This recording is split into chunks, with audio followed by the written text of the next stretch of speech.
حضرت ابن عباس رضی اللہ عنہ نے بیان کیا کہ ایک دن رسول اللہ صلی اللہ علیہ وسلم صفا پہاڑی پر چڑھے اور پکارا، یا صباحا، لوگو دوڑو۔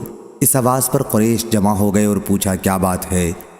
حضرت صلی اللہ علیہ وسلم نے فرمایا، تمہاری کیا رائے ہے اگر میں تمہیں بتاؤں کہ دشمن صبح کے وقت یا شام کے وقت تم پر حملہ کرنے والا ہے، تو کیا تم میری بات کی تصدیق نہیں کرو گے؟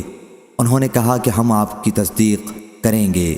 آپ صلی اللہ علیہ وسلم نے فرمایا کہ پھر میں تم کو سخت ترین عذاب دوزخ سے پہلے ڈرانے والا ہوں۔ ابو لہب مردود بولا، تو ہلاک ہو جا، کیا تم نے اسی لیے ہمیں بلایا تھا؟ اس پر اللہ پاک نے آیت تبت یدا ابی لہب وتب نازل فرمائی۔ صحیح بخاری حدیث نمبر 4801۔ ابو ذر رضی اللہ عنہ نے بیان کیا کہ آفتاب غروب ہونے کے وقت میں مسجد میں نبی کریم صلی اللہ علیہ وسلم کے ساتھ موجود تھا۔ حضرت صلی اللہ علیہ وسلم نے فرمایا، ابو ذر تمہیں معلوم ہے یہ آفتاب کہاں غروب ہوتا ہے؟ میں نے عرض کیا، اللہ اور اس کے رسول کو زیادہ علم ہے۔ آپ صلی اللہ علیہ وسلم نے فرمایا کہ یہ چلتا رہتا ہے یہاں تک کہ عرش کے نیچے سجدہ کرتا ہے، جیسا کہ ارشاد باری ہے کہ اور آفتاب اپنے ٹھکانے کی طرف چلتا رہتا ہے۔ یہ زبردست علم والے کا ٹھہرایا ہوا اندازہ ہے۔ صحیح بخاری حدیث نمبر 4802۔ عامش نے بیان کیا، ان سے ابراہیم تیمی نے، ان سے ان کے والد نے، اور ان سے حضرت ابو ذر رضی اللہ عنہ نے کہ میں نے رسول اللہ صلی اللہ علیہ وسلم سے اللہ تعالیٰ کے فرمان اور سورج اپنے ٹھکانے کی طرف چلتا رہتا ہے کے متعلق سوال کیا، تو حضرت صلی اللہ علیہ وسلم نے فرمایا کہ اس کا ٹھکانہ عرش کے نیچے ہے۔ صحیح بخاری حدیث نمبر 4803۔ عبداللہ بن مسعود رضی اللہ عنہ نے بیان کیا کہ رسول کریم صلی اللہ علیہ وسلم نے فرمایا، کسی کے لیے مناسب نہیں کہ وہ یونس بن متی علیہ السلام سے بہتر ہونے کا دعویٰ کرے۔ صحیح بخاری حدیث نمبر 4804۔ محمد بن فلیح نے بیان کیا، انہوں نے کہا مجھ سے میرے والد نے بیان کیا، ان سے بنی عامر بن لوئی کے ہلال بن علی نے، ان سے عطا بن یسار نے، اور ان سے حضرت ابو ہریرہ رضی اللہ عنہ نے کہ رسول اللہ صلی اللہ علیہ وسلم نے فرمایا، جو شخص یہ دعویٰ کرے کہ میں یونس بن متی علیہ السلام سے بہتر ہوں وہ جھوٹا ہے۔ صحیح بخاری حدیث نمبر 4805۔ شعبہ نے بیان کیا، ان سے عوام بن حوشب نے کہ میں نے مجاہد سے سورہ صاد میں سجدے کے متعلق پوچھا، تو انہوں نے کہا کہ یہ سوال حضرت ابن عباس رضی اللہ عنہ سے بھی کیا گیا تھا، تو انہوں نے اس آیت کی تلاوت کی، یہی وہ لوگ ہیں جنہیں اللہ نے ہدایت دی تھی، پس آپ بھی انہی کی ہدایت کی اتباع کریں۔ اور ابن عباس رضی اللہ عنہ اس میں سجدہ کیا کرتے تھے۔ صحیح بخاری حدیث نمبر 4806۔ عوام بن حوشب نے بیان کیا کہ میں نے مجاہد سے سورہ صاد میں سجدے کے متعلق پوچھا، تو انہوں نے کہا کہ میں نے حضرت ابن عباس رضی اللہ عنہ سے پوچھا تھا کہ اس صورت میں آیت سجدہ کے لیے دلیل کیا ہے؟ انہوں نے کہا کہ کیا تم سورہ انعام میں یہ نہیں پڑھتے کہ اور ان کی نسل سے داؤد اور سلیمان ہیں، یہی وہ لوگ ہیں جنہیں اللہ تعالیٰ نے یہ ہدایت دی تھی، سو آپ بھی ان کی ہدایت کی اتباع کریں۔ داؤد علیہ السلام بھی ان میں سے تھے جن کی اتباع کا حضور صلی اللہ علیہ وسلم کو حکم تھا، چونکہ داؤد علیہ السلام کے سجدے کا اس میں ذکر ہے، اس لیے حضرت صلی اللہ علیہ وسلم نے بھی اس موقع پر سجدہ کیا۔ اعجاب کا معنی عجیب القط، قط کہتے ہیں کاغذ کے ٹکڑے پرچے کو، یہاں نیکیوں کا پرچہ مراد ہے یا حساب کا پرچہ۔ اور مجاہد نے کہا فعزہ کے معنی یہ ہے کہ وہ شرارت و سرکشی کرنے والے ہیں۔ الملۃ الاخری سے مراد قریش کا دین ہے۔ اختلاق سے مراد جھوٹ، الاسباب آسمان کے راستے دروازے مراد ہیں۔ جند ما ہنالک الآیہ سے قریش کے لوگ مراد ہیں۔ اولئک الاحزاب سے اگلی امتیں مراد ہیں جن پر اللہ کا عذاب اترا۔ فواق کا معنی پھرنا، لوٹنا۔ اجلنا قطنا میں قط سے عذاب مراد ہے۔ اتخذناہم سخریہ، ہم نے ان کو ٹھٹھے میں گھیر لیا تھا۔ اتراب جوڑ والے۔ اور ابن عباس رضی اللہ عنہ نے کہا عید کے معنی عبادت کی قوت، الابصار اللہ کے کاموں کو غور سے دیکھنے والے، حب الخیر ان ذکر ربی میں ان من کے معنی میں ہے۔ تفق مسحا، گھوڑوں کے پاؤں اور عیال پر محبت سے ہاتھ پھیرنا شروع کیا، یا بقول بعض تلوار سے ان کو کاٹنے لگے۔ القول وتفق مصحاب السوق والأعناق يسمح أعراف الخيل وأراقيبها حبالها۔ حاشیہ بخاری الاسواد کے معنی زنجیریں، صحیح بخاری حدیث نمبر 4807۔ حضرت ابو ہریرہ رضی اللہ عنہ نے بیان کیا کہ رسول اللہ صلی اللہ علیہ وسلم نے فرمایا، گزشتہ رات ایک سرکش جن اچانک میرے پاس آیا، یا اسی طرح کا کلمہ آپ صلی اللہ علیہ وسلم نے فرمایا، تاکہ میری نماز خراب کرے، لیکن اللہ تعالیٰ نے مجھے اس پر قدرت دے دی، اور میں نے سوچا کہ اسے مسجد کے ستونوں سے باندھ دوں تاکہ صبح کے وقت تم سب لوگ بھی اسے دیکھ سکو۔ پھر مجھ کو اپنے بھائی سلیمان علیہ السلام کی دعا یاد آ گئی کہ اے میرے رب مجھے ایسی سلطنت دے کہ میرے بعد کسی کو میسر نہ ہو۔ روح نے کہا کہ حضرت صلی اللہ علیہ وسلم نے اس جن کو ذلت کے ساتھ بھگا دیا۔ صحیح بخاری حدیث نمبر 4808۔ جریر نے بیان کیا، ان سے عامش نے، ان سے ابو الضحیٰ نے، ان سے مسروق نے کہ ہم عبداللہ بن مسعود رضی اللہ عنہ کی خدمت میں حاضر ہوئے۔ انہوں نے کہا، اے لوگو، جس شخص کو کسی چیز کا علم ہو تو وہ اسے بیان کرے، اگر علم نہ ہو تو کہے کہ اللہ ہی کو زیادہ علم ہے، کیونکہ یہ بھی علم ہی ہے کہ جو چیز نہ جانتا ہو اس کے متعلق کہہ دے کہ اللہ ہی زیادہ جاننے والا ہے۔ اللہ تعالیٰ نے اپنے نبی صلی اللہ علیہ وسلم سے بھی کہہ دیا تھا کہ آپ کہہ دیجئے کہ میں تم سے قرآن یا تبلیغ وحی پر کوئی اجرت نہیں چاہتا ہوں، اور نہ میں بناوٹ کرنے والا ہوں، اور میں دخان دھوئیں کے بارے میں بتاؤں گا جس کا ذکر قرآن میں آیا ہے۔ رسول اللہ صلی اللہ علیہ وسلم نے قریش کو اسلام کی دعوت دی تو انہوں نے تاخیر کی۔ حضرت صلی اللہ علیہ وسلم نے ان کے حق میں بد دعا کی، اے اللہ ان پر یوسف علیہ السلام کے زمانے کسی قحط سالی کے ذریعے میری مدد کر۔ چنانچہ قحط پڑا اور اتنا زبردست کہ ہر چیز ختم ہو گئی، اور لوگ مردار اور چمڑے کھانے پر مجبور ہو گئے۔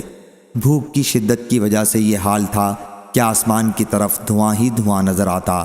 اس کے بارے میں اللہ تعالیٰ نے فرمایا کہ پس انتظار کرو اس دن کا جب آسمان کھلا ہوا دھواں لائے گا جو لوگوں پر چھا جائے گا، یہ دردناک عذاب ہے۔ بیان کیا کہ پھر قریش دعا کرنے لگے کہ اے ہمارے رب اس عذاب کو ہم سے ہٹا لے تو ہم ایمان لائیں گے، لیکن وہ نصیحت سننے والے کہاں؟ ان کے پاس تو رسول صاف معجزات و دلائل کے ساتھ آ چکا، اور وہ اس سے منہ موڑ چکے ہیں اور کہہ چکے ہیں کہ اسے تو سکھایا جا رہا ہے، یہ مجنون ہے۔ بے شک ہم تھوڑے دنوں کے لیے ان سے عذاب ہٹا لیں گے، یقیناً تم پھر کفر ہی کی طرف لوٹ جاؤ گے۔ کیا قیامت میں بھی عذاب ہٹایا جائے گا؟ ابن مسعود رضی اللہ عنہ نے بیان کیا کہ پھر یہ عذاب تو ان سے دور کر دیا گیا، لیکن جب وہ دوبارہ کفر میں مبتلا ہو گئے تو جنگ بدر میں اللہ نے انہیں پکڑا۔ اللہ تعالیٰ کے اس ارشاد میں اسی طرف اشارہ ہے کہ جس دن ہم سخت پکڑ کریں گے بلا شبہ ہم بدلہ لینے والے ہیں۔ صحیح بخاری حدیث نمبر 4809۔ سعید بن جبیر نے خبر دی اور انہیں حضرت ابن عباس رضی اللہ عنہ نے کہ مشرکین میں بعض نے قتل کا گناہ کیا تھا اور کثرت سے کیا تھا، اسی طرح زناکاری بھی کثرت سے کرتے رہے تھے۔ پھر وہ حضرت صلی اللہ علیہ وسلم کی خدمت میں آئے اور عرض کیا کہ آپ جو کچھ کہتے ہیں اور جس کی طرف دعوت دیتے ہیں یعنی اسلام، یقیناً اچھی چیز ہے، لیکن ہمیں یہ بتائیے کہ اب تک ہم نے جو گناہ کیے ہیں وہ اسلام لانے سے معاف ہوں گے یا نہیں۔ اس پر یہ آیت نازل ہوئی، اور وہ لوگ جو اللہ کے سوا اور کسی دوسرے معبود کو نہیں پکارتے اور کسی بھی جان کو قتل نہیں کرتے جس کا قتل کرنا اللہ نے حرام کیا ہے، ہاں مگر حق کے ساتھ۔ اور یہ آیت نازل ہوئی، آپ کہہ دیں کہ اے میرے بندو جو اپنے نفسوں پر زیادتیاں کر چکے ہو، اللہ کی رحمت سے نا امید مت ہو، بے شک اللہ سارے گناہوں کو معاف کر دے گا، بے شک وہ بڑا ہی بخشنے والا نہایت ہی مہربان ہے۔ صحیح بخاری حدیث نمبر 4810۔ شیبان بن عبد الرحمن نے بیان کیا، ان سے منصور نے، ان سے ابراہیم نخعی نے، ان سے عبیدہ سلمانی نے، اور ان سے حضرت عبداللہ بن مسعود رضی اللہ عنہ نے کہ علماء یہود میں سے ایک شخص رسول کریم صلی اللہ علیہ وسلم کے پاس آیا اور کہا کہ اے محمد صلی اللہ علیہ وسلم، ہم تو رات میں پاتے ہیں کہ اللہ تعالیٰ آسمانوں کو ایک انگلی پر رکھ لے گا، اس طرح زمین کو ایک انگلی پر، درختوں کو ایک انگلی پر، پانی اور مٹی ایک انگلی پر، اور تمام مخلوقات کو ایک انگلی پر، پھر فرمائے گا کہ میں ہی بادشاہ ہوں۔ حضرت صلی اللہ علیہ وسلم اس پر ہنس دیے اور آپ کے سامنے کے دانت دکھائی دینے لگے۔ آپ کا یہ ہنسنا اس یہودی عالم کی تصدیق میں تھا۔ پھر آپ نے اس آیت کی تلاوت کی، اور ان لوگوں نے اللہ کی عظمت نہ کی جیسی عظمت کرنا چاہیے تھی، اور حال یہ ہے کہ ساری زمین اس کی مٹھی میں ہوگی قیامت کے دن، اور آسمان اس کے داہنے ہاتھ میں لپٹے ہوں گے۔ وہ ان لوگوں کے شرک سے بالکل پاک اور بلندر ہے۔ صحیح بخاری حدیث نمبر 4811۔ حضرت ابو ہریرہ رضی اللہ عنہ نے بیان کیا کہ میں نے رسول کریم صلی اللہ علیہ وسلم سے سنا، آپ فرما رہے تھے کہ قیامت کے دن اللہ ساری زمین کو اپنی مٹھی میں لے گا اور آسمان کو اپنے ہاتھ میں لپیٹ لے گا، پھر فرمائے گا آج حکومت صرف میری ہے، دنیا کے بادشاہ آج کہاں ہیں؟ صحیح بخاری حدیث نمبر 4812۔ عبد الرحیم نے خبر دی، انہیں زکریا بن ابی زائد نے، انہیں عامر نے، اور ان سے حضرت ابو ہریرہ رضی اللہ عنہ نے کہ نبی کریم صلی اللہ علیہ وسلم نے فرمایا، آخری مرتبہ سور پھونکے جانے کے بعد سب سے پہلے اپنا سر اٹھانے والا میں ہوں گا، لیکن اس وقت میں حضرت موسیٰ علیہ السلام کو دیکھوں گا کہ عرش کے ساتھ لپٹے ہوئے ہیں۔ اب مجھے نہیں معلوم کہ وہ پہلے ہی اسی طرح تھے یا دوسرے سور کے بعد مجھ سے پہلے اٹھ کر عرش الہی کو تھام لیں گے۔ صحیح بخاری حدیث نمبر 4813۔ عامش نے بیان کیا، انہوں نے ابو صالح سے سنا اور انہوں نے ابو ہریرہ رضی اللہ عنہ سے سنا کہ نبی کریم صلی اللہ علیہ وسلم نے فرمایا، دونوں سوروں کے پھونکے جانے کا درمیانی عرصہ 40 ہے۔ حضرت ابو ہریرہ رضی اللہ عنہ کے شاگردوں نے پوچھا، کیا 40 دن مراد ہیں؟ انہوں نے کہا کہ مجھے معلوم نہیں۔ پھر انہوں نے پوچھا 40 سال؟ اس پر بھی انہوں نے انکار کیا۔ پھر انہوں نے پوچھا 40 مہینے؟ اس کے متعلق بھی انہوں نے کہا کہ مجھے کوئی خبر نہیں۔ اس کے متعلق بھی انہوں نے کہا کہ مجھ کو خبر نہیں، اور ہر چیز فنا ہو جائے گی سوا ریڑھ کی ہڈی کے کہ اسی سے ساری مخلوق دوبارہ بنائی جائے گی۔ صحیح بخاری حدیث نمبر 4814۔ عروہ بن زبیر نے بیان کیا، آپ نے بیان کیا کہ میں نے عبداللہ بن عمرو بن العاص رضی اللہ عنہ سے پوچھا کہ رسول اللہ صلی اللہ علیہ وسلم کے ساتھ سب سے زیادہ سخت معاملہ مشرکین نے کیا کیا تھا؟ حضرت عبداللہ رضی اللہ عنہ نے بیان کیا کہ حضرت کعبے کے قریب نماز پڑھ رہے تھے کہ عقبہ بن ابی معیط آیا، اس نے آپ کا شانہ مبارک پکڑ کر آپ کی گردن میں اپنا کپڑا لپیٹ دیا اور اس کپڑے سے آپ کا گلا بڑی سختی کے ساتھ گھونٹنے لگا۔ اتنے میں حضرت ابو بکر صدیق رضی اللہ عنہ بھی آ گئے اور انہوں نے اس بدبخت کا مونڈھا پکڑ کر اسے حضرت صلی اللہ علیہ وسلم سے جدا کیا اور کہا کہ کیا تم ایک ایسے شخص کو قتل کر دینا چاہتے ہو جو کہتا ہے کہ میرا رب اللہ ہے اور وہ تمہارے رب کے پاس سے اپنی سچائی کے لیے روشن دلائل بھی ساتھ لایا ہے؟ صحیح بخاری حدیث نمبر 4815۔ یزید بن زرعی نے بیان کیا، ان سے روح بن قاسم نے، ان سے منصور نے، ان سے مجاہد نے، ان سے ابو معمر نے اور ان سے حضرت ابن مسعود رضی اللہ عنہ نے آیت اور تم اس بات سے اپنے کو چھپا نہیں سکتے تھے کہ تمہارے کان گواہی دیں گے کے متعلق کہا کہ قریش کے 2 آدمی اور بیوی کی طرف سے ان کے قبیلہ ثقیف کا کوئی رشتہ دار یا ثقیف کے 2 افراد تھے، اور بیوی کی طرف قریش کا کوئی رشتہ دار یہ خانہ کعبہ کے پاس بیٹھے ہوئے تھے۔ ان میں سے بعض نے کہا کہ کیا تمہارا خیال ہے کہ اللہ تعالی ہماری باتیں سنتا ہوگا؟ ایک نے کہا کہ بعض باتیں سنتا ہے، دوسرے نے کہا کہ اگر بعض باتیں سن سکتا ہے تو سب سنتا ہوگا۔ اس پر یہ آیت نازل ہوئی، اور تم اس بات سے اپنے کو چھپا ہی نہیں سکتے کہ تمہارے خلاف تمہارے کان اور تمہاری آنکھیں گواہی دیں گے، آخر آیت تک۔ صحیح بخاری حدیث نمبر 4816۔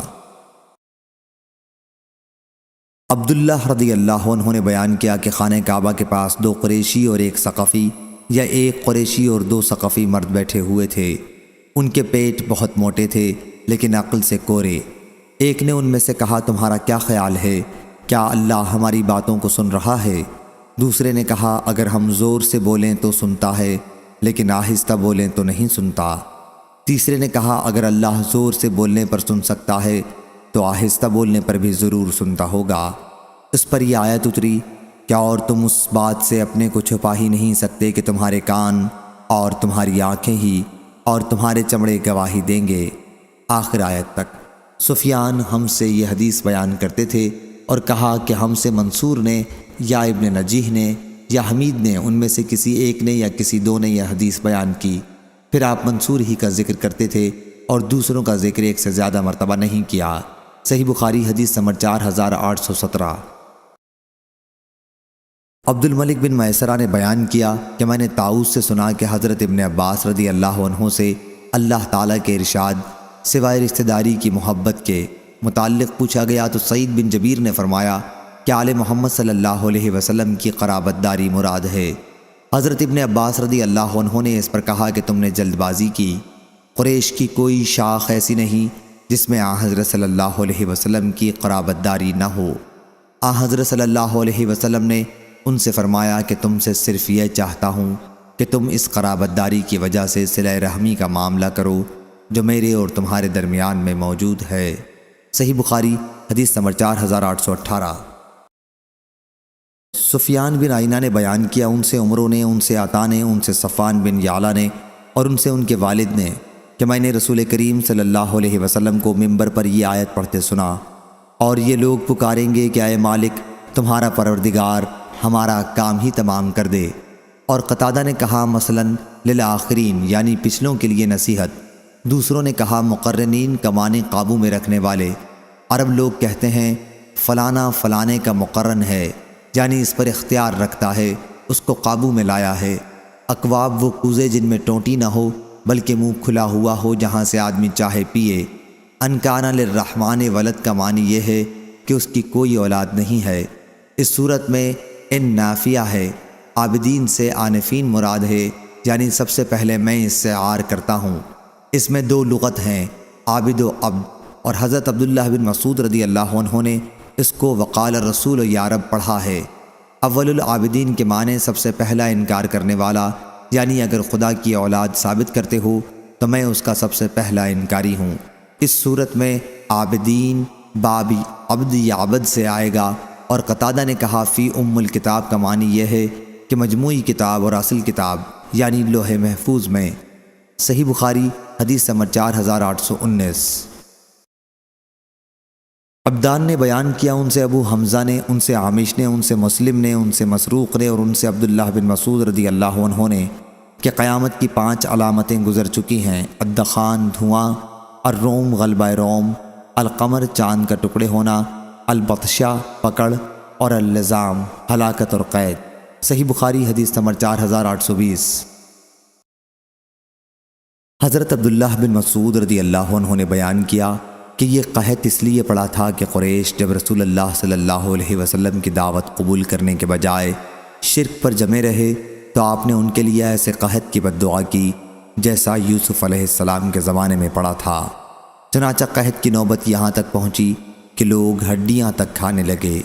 لوگ آسمان کی طرف نظر اٹھاتے لیکن بھوک اور فاقے کی شدت کی وجہ سے دھوئیں کے سوا اور کچھ نظر نہ آتا۔ اسی کے متعلق اللہ تعالیٰ نے یہ آیت نازل کی، تو آپ انتظار کریں اس روز کا جب آسمان کی طرف سے نظر آنے والا دھواں پیدا ہو جو لوگوں پر چھا جائے، یہ ایک دردناک عذاب ہوگا۔ بیان کیا کہ پھر ایک صحابہ حضرت صلی اللہ علیہ وسلم کی خدمت میں حاضر ہوئے اور عرض کی، یا رسول اللہ صلی اللہ علیہ وسلم، قبیلہ مضر کے لیے بارش کی دعا کیجیے کہ وہ برباد ہو چکے ہیں۔ حضرت صلی اللہ علیہ وسلم نے فرمایا، مضر کے حق میں دعا کے لیے کہتے ہو، تم بڑے جری ہو۔ آخر حضرت صلی اللہ علیہ وسلم نے ان کے لیے دعا فرمائی اور بارش ہوئی۔ اس پر آیت انکم عائدون نازل ہوئی، یعنی اگرچہ تم نے ایمان کا وعدہ کیا ہے لیکن تم کفر کی طرف پھر لوٹ جاؤ گے۔ چنانچہ جب پھر ان میں خوشحالی ہوئی تو شرک کی طرف لوٹ گئے اور اپنے ایمان کے وعدے کو بھلا دیا، جس پر اللہ تعالیٰ نے یہ آیت نازل کی، جس روز ہم بڑی سخت پکڑ پکڑیں گے اس روز ہم پورا بدلہ لے لیں گے۔ بیان کیا اس آیت سے مراد بدر کی لڑائی ہے۔ صحیح بخاری حدیث نمبر 4821۔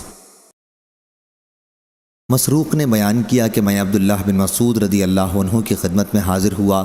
انہوں نے کہا کہ یہ بھی علم ہی ہے کہ تمہیں اگر کوئی بات معلوم نہیں ہے تو اس کے متعلق یوں کہہ دو کہ اللہ ہی زیادہ جاننے والا ہے۔ اللہ تعالیٰ نے اپنے نبی صلی اللہ علیہ وسلم سے فرمایا کہ آپ اپنی قوم سے کہہ دیں کہ میں تم سے کسی اجرت کا طالب نہیں ہوں اور نہ میں بناوٹی باتیں کرتا ہوں۔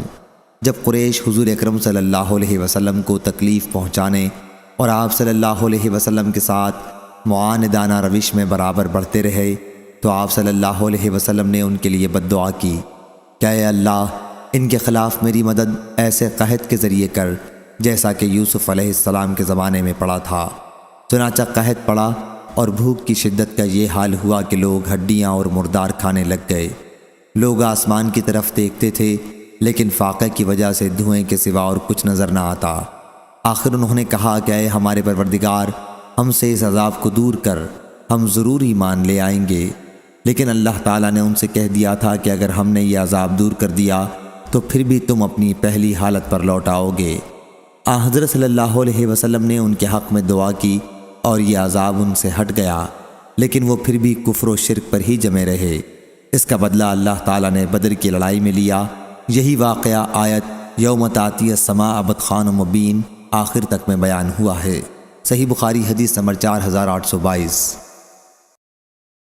مسروق نے بیان کیا کہ میں عبداللہ بن مسعود رضی اللہ عنہ کی خدمت میں حاضر ہوا۔ انہوں نے فرمایا کہ جب نبی کریم صلی اللہ علیہ وسلم نے قریش کو اسلام کی دعوت دی تو انہوں نے آپ کو جھٹلایا اور آپ کے ساتھ سرکشی کی۔ حضرت صلی اللہ علیہ وسلم نے ان کے لیے بد دعا کی کہ اے اللہ میری ان کے خلاف یوسف علیہ السلام جیسے قحط کے ذریعے مدد فرما۔ چنانچہ قحط پڑا اور ہر چیز ختم ہو گئی۔ لوگ مردار کھانے لگے۔ کوئی شخص کھڑا ہو کر آسمان کی طرف دیکھتا تو بھوک اور فاقے کی وجہ سے آسمان اور اس کے درمیان دھواں ہی دھواں نظر آتا۔ پھر آپ نے اس آیت کی تلاوت شروع کی تو آپ انتظار کریں اس روز کا جب آسمان کی طرف سے نظر آنے والا ایک دھواں پیدا ہو جو لوگوں پر چھا جائے۔ یہ ایک دردناک عذاب ہوگا، بے شک ہم چندے اس عذاب کو ہٹا لیں گے اور تم بھی اپنی پہلی حالت پر لوٹ آؤ گے۔ عبداللہ بن مسعود رضی اللہ عنہ نے فرمایا کیا قیامت کے عذاب سے بھی وہ بچ سکیں گے؟ فرمایا کہ سخت پکڑ بدر کی لڑائی میں ہوئی تھی۔ صحیح بخاری حدیث نمبر 4823۔ حضرت عبداللہ بن مسعود رضی اللہ عنہ نے کہا کہ اللہ تعالیٰ نے محمد صلی اللہ علیہ وسلم کو مبعوث کیا اور آپ نے فرمایا کہہ دو کہ میں تم سے کسی اجر کا طالب نہیں ہوں اور نہ میں بناوٹی باتیں کرنے والوں میں سے ہوں۔ پھر جب آپ نے دیکھا کہ قریش اناج سے باز نہیں آتے تو آپ صلی اللہ علیہ وسلم نے ان کے لیے بد دعا کی کہ اے اللہ ان کے خلاف میری مدد ایسے قحط سے کر جیسا کہ یوسف علیہ السلام کے زمانے میں پڑا تھا۔ قحط پڑا اور ہر چیز ختم ہو گئی۔ لوگ ہڈیوں اور چمڑے کھانے پر مجبور ہو گئے۔ سلیمان اور منصور راویان حدیث میں سے ایک نے بیان کیا کہ وہ چمڑے اور مردار کھانے پر مجبور ہو گئے اور زمین سے دھواں سا نکلنے لگا۔ آخر ابو سفیان آئے اور کہا کہ اے محمد صلی اللہ علیہ وسلم آپ کی قوم ہلاک ہو چکی، اللہ سے دعا کیجئے کہ ان سے قحط کو دور کر دے۔ حضرت صلی اللہ علیہ وسلم نے دعا فرمائی اور قحط ختم ہو گیا، لیکن اس کے بعد وہ پھر کفر کی طرف لوٹ گئے۔ منصور کی روایت میں ہے کہ پھر آپ نے یہ آیت پڑھی تو آپ اس روز کا انتظار کریں جب آسمان کی طرف ایک نظر آنے والا دھواں پیدا ہو آئے دون تک۔ کیا آخرت کا عذاب بھی ان سے دور ہو سکے گا؟ دھواں اور سخت پکڑ اور ہلاکت گزر چکے۔ بعض نے چاند اور بعض نے غلبہ روم کا بھی ذکر کیا ہے کہ یہ بھی گزر چکا ہے۔ صحیح بخاری حدیث نمبر 4824۔ وکیع نے بیان کیا ان سے عامش نے، ان سے مسلم نے، ان سے مسروق نے اور ان سے عبداللہ رضی اللہ عنہ نے بیان کیا کہ 5 قرآن مجید کی پیشین گوئیاں گزر چکی ہیں۔ لزام، بدر کی لڑائی کی ہلاکت، الروم، غلبہ روم، البطشہ، سخت پکڑ، القمر، چاند کے ٹکڑے ہونا اور الدخان، دھواں، شدت فاقہ کی وجہ سے۔ صحیح بخاری حدیث نمبر 4825۔ ابو ہریرہ رضی اللہ عنہ نے بیان کیا کہ رسول اللہ صلی اللہ علیہ وسلم نے فرمایا اللہ تعالیٰ فرماتا ہے کہ ابن آدم مجھے تکلیف پہنچاتا ہے، وہ زمانے کو گالی دیتا ہے حالانکہ میں ہی زمانہ ہوں، میرے ہی ہاتھ میں سب کچھ ہے، میں رات اور دن کو عدلتا بدلتا رہتا ہوں۔ صحیح بخاری حدیث نمبر 4826۔ یوسف بن ماہک نے بیان کیا کہ مروان کو حضرت معاویہ رضی اللہ عنہ نے حجاز کا امیر گورنر بنایا تھا۔ اس نے ایک موقع پر خطبہ دیا اور خطبے میں یزید بن معاویہ کا بار بار ذکر کیا تاکہ اس کے والد حضرت معاویہ رضی اللہ عنہ کے بعد اس سے لوگ بیعت کریں۔ اس پر عبد الرحمن بن ابی بکر رضی اللہ عنہ نے اعتراضاً کچھ فرمایا۔ مروان نے کہا اسے پکڑ لو عبد الرحمن اپنی بہن حضرت عائشہ رضی اللہ عنہا کے گھر میں چلے گئے تو وہ لوگ پکڑ نہیں سکے۔ اس پر مروان بولا کہ اسی شخص کے بارے میں قرآن کی آیت نازل ہوئی تھی کہ اور جس شخص نے اپنے ماں باپ سے کہا کہ تف ہے تم پر، کیا تم مجھے خبر دیتے ہو؟ اس پر عائشہ رضی اللہ عنہا نے کہا کہ ہمارے آل ابی بکر کے بارے میں اللہ تعالیٰ نے کوئی آیت نازل نہیں کی، بلکہ تہمت سے میری برأت ضرور نازل کی تھی۔ صحیح بخاری حدیث نمبر 4827۔ ابو نضر نے بیان کیا، ان سے سلیمان بن یسار نے اور ان سے نبی کریم صلی اللہ علیہ وسلم کی زوجہ مطہرہ حضرت عائشہ رضی اللہ عنہا نے بیان کیا کہ میں نے نبی کریم صلی اللہ علیہ وسلم کو کبھی اس طرح ہنستے نہیں دیکھا کہ آپ کے حلق کا کوا نظر آ جائے، بلکہ آپ تبسم فرمایا کرتے تھے۔ بیان کیا کہ جب بھی آپ بادل یا ہوا دیکھتے تو گھبراہٹ اور اللہ کا خوف آپ کے چہرے مبارک سے پہچان لیا جاتا۔ صحیح بخاری حدیث نمبر 4828۔ ام المومنین حضرت عائشہ صدیقہ رضی اللہ عنہا نے حضرت صلی اللہ علیہ وسلم سے عرض کیا کہ یا رسول اللہ صلی اللہ علیہ وسلم، جب لوگ بادل دیکھتے ہیں تو خوش ہوتے ہیں کہ اس سے بارش برسے گی، لیکن اس کے برخلاف آپ کو میں دیکھتی ہوں کہ جب آپ بادل دیکھتے ہیں تو ناگواری کا اثر آپ کے چہرے پر نمایاں ہو جاتا ہے۔ آپ صلی اللہ علیہ وسلم نے فرمایا، اے عائشہ، کیا ضمانت ہے کہ اس میں عذاب نہ ہو؟ ایک قوم عاد پر ہوا کا عذاب آیا تھا، انہوں نے جب عذاب دیکھا تو بولے کہ یہ تو بادل ہے جو ہم پر برسے گا۔ صحیح بخاری حدیث نمبر 4829۔ حضرت ابو ہریرہ رضی اللہ عنہ نے بیان کیا کہ نبی کریم صلی اللہ علیہ وسلم نے فرمایا، اللہ تعالیٰ نے مخلوق پیدا کی، جب وہ اس کی پیدائش سے فارغ ہوا تو رحم نے کھڑے ہو کر رحم کرنے والے اللہ کے دامن میں پناہ لی۔ اللہ تعالیٰ نے اس سے فرمایا کہ تجھے یہ پسند نہیں کہ جو تجھ کو جوڑے میں بھی اسے جوڑوں، اور جو تجھے توڑے میں بھی اسے توڑوں۔ رحم نے عرض کیا، ہاں میرے رب۔ اللہ تعالیٰ نے فرمایا، پھر ایسا ہی ہوگا۔ حضرت ابو ہریرہ رضی اللہ عنہ نے کہا کہ اگر تمہارا جی چاہے تو یہ آیت پڑھ لو۔ اگر تم کنارہ کش رہو تو آیا تم کو یہ احتمال بھی ہے کہ تم لوگ دین میں فساد مچا دو گے اور آپس میں قطع تعلق کر لو گے۔ صحیح بخاری حدیث نمبر 4830۔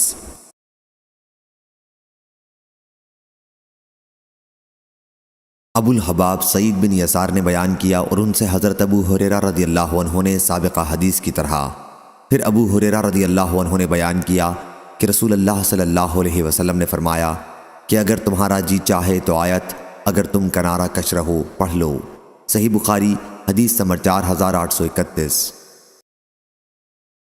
معاویہ بن ابی مزرد نے خبر دی سابقہ کی حدیث کی طرح، اور یہ کہ ابو ہریرہ رضی اللہ عنہ نے بیان کیا رسول اللہ صلی اللہ علیہ وسلم نے فرمایا، اگر تمہارا جی چاہے تو آیت اگر تم کنارہ کش رہو پڑھ لو۔ صحیح بخاری حدیث نمبر 4832۔ عبداللہ بن مسلمہ نے بیان کیا، ان سے امام مالک نے، ان سے زید بن اسلم نے، ان سے ان کے والد نے کہ رسول اللہ صلی اللہ علیہ وسلم ایک سفر میں جا رہے تھے۔ حضرت عمر رضی اللہ عنہ بھی آپ کے ساتھ تھے۔ رات کا وقت تھا۔ حضرت عمر بن خطاب رضی اللہ عنہ نے سوال کیا، لیکن حضور اکرم صلی اللہ علیہ وسلم نے کوئی جواب نہیں دیا۔ پھر انہوں نے سوال کیا اور اس مرتبہ بھی آپ صلی اللہ علیہ وسلم نے جواب نہیں دیا۔ تیسری مرتبہ بھی انہوں نے سوال کیا، لیکن آپ صلی اللہ علیہ وسلم نے جواب نہیں دیا۔ اس پر حضرت عمر رضی اللہ عنہ نے کہا، عمر کی ماں اسے روئے۔ حضرت صلی اللہ علیہ وسلم سے تم نے 3 مرتبہ سوال میں اصرار کیا، لیکن حضرت صلی اللہ علیہ وسلم نے تمہیں کسی مرتبہ جواب نہیں دیا۔ حضرت عمر رضی اللہ عنہ نے بیان کیا کہ پھر میں نے اپنے اونٹ کو حرکت دی اور لوگوں سے آگے بڑھ گیا۔ مجھے خوف تھا کہ کہیں میرے بارے میں قرآن مجید کی آیت نہ نازل ہو۔ ابھی تھوڑی ہی دیر ہوئی تھی کہ ایک پکارنے والے کی آواز میں نے سنی جو مجھے ہی پکار رہا تھا۔ میں نے کہا کہ مجھے تو خوف تھا ہی کہ میرے بارے میں کوئی آیت نہ نازل ہو جائے۔ میں حضرت صلی اللہ علیہ وسلم کی خدمت میں حاضر ہوا اور سلام کیا۔ حضرت صلی اللہ علیہ وسلم نے فرمایا کہ مجھ پر آج رات ایک سورت نازل ہوئی ہے جو مجھے اس ساری کائنات سے زیادہ عزیز ہے جس پر سورج طلوع ہوتا ہے۔ پھر آپ صلی اللہ علیہ وسلم نے سورہ فتح کی تلاوت فرمائی۔ صحیح بخاری حدیث نمبر 4833۔ شعبہ نے بیان کیا انہوں نے قتادہ سے سنا اور ان سے حضرت انس رضی اللہ عنہ نے بیان کیا کہ سورہ فتح صلح حدیبیہ کے بارے میں نازل ہوئی تھی۔ صحیح بخاری حدیث نمبر 4834۔ حضرت عبداللہ ابن مغفل رضی اللہ عنہ نے بیان کیا کہ رسول اللہ صلی اللہ علیہ وسلم نے فتح مکہ کے دن سورہ فتح خوب خوش الحانی سے پڑھی۔ معاویہ بن قرہ نے کہا کہ اگر میں چاہوں کہ تمہارے سامنے حضرت صلی اللہ علیہ وسلم کی اس موقع پر طرز قرأت کی نقل کروں تو کر سکتا ہوں۔ صحیح بخاری حدیث نمبر 4835۔ زیاد نے بیان کیا اور انہوں نے مغیرہ بن شعبہ رضی اللہ عنہ سے سنا کہ رسول اللہ صلی اللہ علیہ وسلم نماز میں رات بھر کھڑے رہے یہاں تک کہ آپ کے دونوں پاؤں سوج گئے۔ آپ صلی اللہ علیہ وسلم سے عرض کیا گیا کہ اللہ تعالیٰ نے تو آپ کی اگلی پچھلی تمام خطائیں معاف کر دی ہیں۔ حضرت صلی اللہ علیہ وسلم نے فرمایا کیا میں شکر گزار بندہ نہ بنوں؟ صحیح بخاری حدیث نمبر 4836۔ حیوہ نے خبر دی انہیں ابو الاسود نے انہوں نے عروہ سے سنا اور انہوں نے حضرت عائشہ رضی اللہ عنہا سے کہ نبی کریم صلی اللہ علیہ وسلم رات کی نماز میں اتنا طویل قیام کرتے کہ آپ کے قدم پھٹ جاتے۔ حضرت عائشہ رضی اللہ عنہا نے ایک مرتبہ عرض کیا کہ یا رسول اللہ صلی اللہ علیہ وسلم آپ اتنی زیادہ مشقت کیوں اٹھاتے ہیں؟ اللہ تعالیٰ نے تو آپ کی اگلی پچھلی خطائیں معاف کر دی ہیں۔ آپ نے فرمایا کیا پھر میں شکر گزار بندہ بننا پسند نہ کروں؟ عمر کے آخری حصے میں جب طویل قیام دشوار ہو گیا تو آپ بیٹھ کر رات کی نماز پڑھتے اور جب رکوع کا وقت آتا تو کھڑے ہو جاتے اور تقریباً 30 یا 40 آیتیں اور پڑھتے پھر رکوع کرتے۔ صحیح بخاری حدیث نمبر 4837۔ عبد العزیز بن ابی سلمہ رضی اللہ عنہ نے بیان کیا ان سے ہلال بن ابی ہلال نے ان سے عطا بن یسار نے اور ان سے عبداللہ بن عمرو بن عاص رضی اللہ عنہ نے کہ یہ آیت جو قرآن میں ہے اے نبی بے شک ہم نے آپ کو گواہی دینے والا اور ڈرانے والا بنا کر بھیجا ہے۔ تو حضرت صلی اللہ علیہ وسلم کے متعلق یہی اللہ تعالیٰ نے توریت میں بھی فرمایا تھا اے نبی بے شک ہم نے آپ کو گواہی دینے والا اور بشارت دینے والا اور ان پڑھوں عربوں کی حفاظت کرنے والا بنا کر بھیجا ہے۔ آپ میرے بندے ہیں اور میرے رسول ہیں، میں نے آپ کا نام متوکل رکھا۔ آپ نہ بدخو ہیں اور نہ سخت دل اور نہ بازاروں میں شور کرنے والے اور نہ وہ برائی کا بدلہ برائی سے دیں گے بلکہ معافی اور درگزر سے کام لیں گے، اور اللہ ان کی روح اس وقت تک قبض نہیں کرے گا جب تک کہ وہ کج قوم عربی کو سیدھا نہ کر لیں، یعنی جب تک وہ ان سے لا الہ الا اللہ کا اقرار نہ کرا لیں۔ بس اس کلمہ توحید کے ذریعے وہ اندھی آنکھوں کو اور بہرے کانوں کو اور پردہ پڑے ہوئے دلوں کو کھول دیں گے۔ صحیح بخاری حدیث نمبر 4838۔ حضرت برا رضی اللہ عنہ نے بیان کیا کہ نبی کریم صلی اللہ علیہ وسلم کے ایک صحابی حضرت اسید بن حضیر رضی اللہ عنہ رات میں سورہ کہف پڑھ رہے تھے۔ ان کا ایک گھوڑا جو گھر میں بندھا ہوا تھا بدکنے لگا تو وہ صحابی نکلے، انہوں نے کوئی خاص چیز نہیں دیکھی، وہ گھوڑا پھر بھی بدک رہا تھا۔ صبح کے وقت وہ صحابی حضرت صلی اللہ علیہ وسلم کی خدمت میں حاضر ہوئے اور رات کا واقعہ بیان کیا۔ آپ نے فرمایا کہ وہ چیز جس سے گھوڑا بتکا تھا سکنیت تھی جو قرآن کی وجہ سے نازل ہوئی۔ صحیح بخاری حدیث نمبر 4839۔ حضرت جابر رضی اللہ عنہ نے بیان کیا کہ صلح حدیبیہ کے موقع پر لشکر میں ہم مسلمان 1400 تھے۔ صحیح بخاری حدیث نمبر 4840۔ قتادہ نے بیان کیا انہوں نے عقبہ بن صہبان سے سنا اور انہوں نے عبداللہ بن مغفل مزنی رضی اللہ عنہ سے انہوں نے کہا کہ میں درخت کے نیچے بیعت میں موجود تھا۔ رسول اللہ صلی اللہ علیہ وسلم نے 2 انگلیوں کے درمیان کنکری لے کر پھینکنے سے منع فرمایا۔ صحیح بخاری حدیث نمبر 4841۔ عقبہ بن صہبان سے بیان کیا کہ میں نے عبداللہ بن مغفل مزنی رضی اللہ عنہ سے غسل خانے میں پیشاب کرنے کے متعلق سنا، یعنی یہ کہ آپ نے اس سے منع فرمایا۔ صحیح بخاری حدیث نمبر 4842۔ محمد بن ولید نے بیان کیا، کہا ہم سے محمد بن جعفر نے بیان کیا، کہا ہم سے شعبہ نے بیان کیا، ان سے خالد نے، ان سے ابو قلابہ نے اور ان سے ثابت بن دحاق رضی اللہ عنہ نے، اور وہ صلح حدیبیہ کے دن درخت کے نیچے بیعت کرنے والوں میں شامل تھے۔ صحیح بخاری حدیث نمبر 4843۔ احمد بن اسحاق سلمہ نے بیان کیا، کہا ہم سے یعلا نے، کہا ہم سے عبدالعزیز بن سیاح نے، ان سے حبیب بن ابی ثابت نے کہ میں ابو وائل رضی اللہ عنہ کی خدمت میں ایک مسئلہ پوچھنے کے لیے خوارج کے متعلق گیا۔ انہوں نے فرمایا کہ ہم مقام صفین میں پڑاؤ ڈالے ہوئے تھے جہاں علی اور معاویہ رضی اللہ عنہ کی جنگ ہوئی تھی۔ ایک شخص نے کہا کہ آپ کا کیا خیال ہے اگر کوئی شخص کتاب اللہ کی طرف صلح کے لیے بلائے؟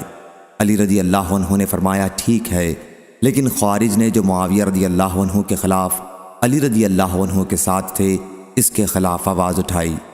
اس پر سہل بن حنیف رضی اللہ عنہ نے فرمایا تم پہلے اپنا جائزہ لو، ہم لوگ حدیبیہ کے موقع پر موجود تھے۔ آپ کی مراد اس صلح سے تھی جو مقام حدیبیہ میں نبی کریم صلی اللہ علیہ وسلم اور مشرکین کے درمیان ہوئی تھی، اور جنگ کا موقع آتا تو ہم اس سے پیچھے ہٹنے والے نہیں تھے، لیکن صلح کی بات چلی تو ہم نے اس میں بھی صبر و ثبات کا دامن ہاتھ سے نہیں چھوڑا۔ اتنے میں عمر رضی اللہ عنہ حضور صلی اللہ علیہ وسلم کی خدمت میں حاضر ہوئے اور عرض کیا کیا ہم حق پر نہیں ہیں اور کیا کفار باطل پر نہیں ہیں؟ کیا ہمارے مقتولین جنت میں نہیں جائیں گے اور کیا ان کے مقتولین دوزخ میں نہیں جائیں گے؟ حضرت صلی اللہ علیہ وسلم نے فرمایا کہ کیوں نہیں؟ عمر رضی اللہ عنہ نے کہا پھر ہم اپنے دین کے بارے میں ذلت کا مظاہرہ کیوں کریں، یعنی دب کر صلح کیوں کریں اور کیوں واپس جائیں جبکہ اللہ تعالیٰ نے ہمیں اس کا حکم فرمایا ہے؟ حضور اکرم صلی اللہ علیہ وسلم نے فرمایا اے ابن خطاب، میں اللہ کا رسول ہوں اور اللہ تعالیٰ مجھے کبھی ضائع نہیں کرے گا۔ عمر رضی اللہ عنہ حضور صلی اللہ علیہ وسلم کے پاس سے واپس آ گئے، ان کو غصہ آ رہا تھا، صبر نہیں آیا، اور ابو بکر رضی اللہ عنہ کے پاس آئے اور کہا اے ابو بکر رضی اللہ عنہ، کیا ہم حق پر اور وہ باطل پر نہیں ہیں؟ ابو بکر رضی اللہ عنہ نے بھی وہی جواب دیا کہ اے ابن خطاب، حضور اکرم صلی اللہ علیہ وسلم اللہ کے رسول ہیں اور اللہ انہیں ہرگز ضائع نہیں کرے گا۔ پھر سورۃ الفتح نازل ہوئی۔ صحیح بخاری حدیث نمبر 4844۔ ابن ابی ملیکہ نے بیان کیا کہ قریب تھا کہ وہ سب سے بہتر افراد تباہ ہو جائیں، یعنی ابو بکر اور عمر رضی اللہ عنہ۔ ان دونوں حضرات نے نبی کریم صلی اللہ علیہ وسلم کے سامنے اپنی آواز بلند کر دی تھی۔ یہ اس وقت کا واقعہ ہے جب بنی تمیم کے سوار آئے تھے اور حضرت صلی اللہ علیہ وسلم سے انہوں نے درخواست کی کہ ہمارا کوئی امیر بنا دیں۔ ان میں سے ایک عمر رضی اللہ عنہ نے بنی مجاشے کے اقرا بن حابس رضی اللہ عنہ کے انتخاب کے لیے کہا تھا، اور دوسرے ابو بکر رضی اللہ عنہ نے ایک دوسرے کا نام پیش کیا تھا۔ نافع نے کہا کہ ان کا نام مجھے یاد نہیں۔ اس پر حضرت ابو بکر رضی اللہ عنہ نے حضرت عمر رضی اللہ عنہ سے کہا آپ کا ارادہ مجھ سے اختلاف کرنا ہی ہے۔ حضرت عمر رضی اللہ عنہ نے کہا کہ میرا ارادہ آپ سے اختلاف کرنا نہیں ہے۔ اس پر ان دونوں کی آواز بلند ہو گئی۔ پھر اللہ تعالیٰ نے یہ آیت اتاری اے ایمان والو، اپنی آواز کو نبی کی آواز سے بلند نہ کیا کرو۔ حضرت عبداللہ بن زبیر رضی اللہ عنہ نے بیان کیا کہ اس آیت کے نازل ہونے کے بعد حضرت عمر رضی اللہ عنہ نبی کریم صلی اللہ علیہ وسلم کے سامنے اتنی آہستہ آہستہ بات کرتے کہ آپ صاف سن بھی نہ سکتے تھے اور دوبارہ پوچھنا پڑتا تھا۔ انہوں نے اپنے نانا یعنی حضرت ابو بکر رضی اللہ عنہ کے متعلق اس سلسلے میں کوئی چیز بیان نہیں کی۔ صحیح بخاری حدیث نمبر 4845۔ موسیٰ بن انس نے خبر دی اور انہیں حضرت انس بن مالک رضی اللہ عنہ نے کہ نبی کریم صلی اللہ علیہ وسلم نے حضرت ثابت بن قیس رضی اللہ عنہ کو نہیں پایا۔ ایک صحابی رضی اللہ عنہ نے عرض کیا یا رسول اللہ صلی اللہ علیہ وسلم، میں آپ کے لیے ان کی خبر لاتا ہوں۔ پھر وہ ثابت بن قیس رضی اللہ عنہ کے یہاں آئے، دیکھا کہ وہ گھر میں سر جھکائے بیٹھے ہیں، پوچھا کیا حال ہے؟ کہا کہ برا حال ہے کہ نبی کریم صلی اللہ علیہ وسلم کی آواز کے مقابلے میں بلند آواز سے بولا کرتا تھا۔ اب سارے نیک عمل اکارت ہوئے اور اہل دوزخ میں قرار دے دیا گیا ہوں۔ وہ نبی کریم صلی اللہ علیہ وسلم کی خدمت میں حاضر ہوئے اور انہوں نے جو کچھ کہا تھا اس کی اطلاع آپ صلی اللہ علیہ وسلم کو دی۔ حضرت موسیٰ بن انس نے بیان کیا کہ وہ شخص اب دوبارہ ان کے لیے ایک عظیم بشارت لے کر ان کے پاس آئے۔